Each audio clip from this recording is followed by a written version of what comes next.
À 35 ans, Malik pensait qu'il avait raté sa vie, un boulot qu'il n'aimait pas, des rêves abandonnés depuis longtemps, et cette sensation permanente d'être passé à côté de quelque chose.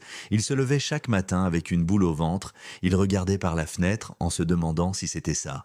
La vie, métro, boulot, silence, résignation. Et puis un soir, en rentrant du travail, il s'est arrêté devant un skatepark. Il a vu un garçon tomber, se relever, retomber, puis réussir, et il a souri, sans savoir pourquoi. En rentrant chez lui, il a repensé à son adolescence, aux BD qu'il dessinait en cachette, aux cahiers remplis de traits, de visages, d'histoires. Alors il a cherché un vieux carnet, il a trouvé un crayon, et il a recommencé à dessiner, sans but, sans pression, juste pour respirer. Les soirs suivants, il a continué quelques pages, puis un petit blog, personne ne regardait au début, mais lui, il retrouvait un souffle. Une lumière. 6 mois plus tard, une éditrice découvre son travail, elle lui envoie un message, elle croit en son style, elle veut en faire un livre. Malik n'y croit pas, mais il accepte. Le livre sort, timidement, mais il touche des gens. Et quand il voit un lecteur pleurer en le remerciant, il comprend que ce qu'il croyait perdu n'était jamais vraiment mort, seulement endormi. Malik n'est pas devenu célèbre, mais il est devenu vivant, parce qu'il a compris que parfois, il suffit de recommencer là où tout s'est arrêté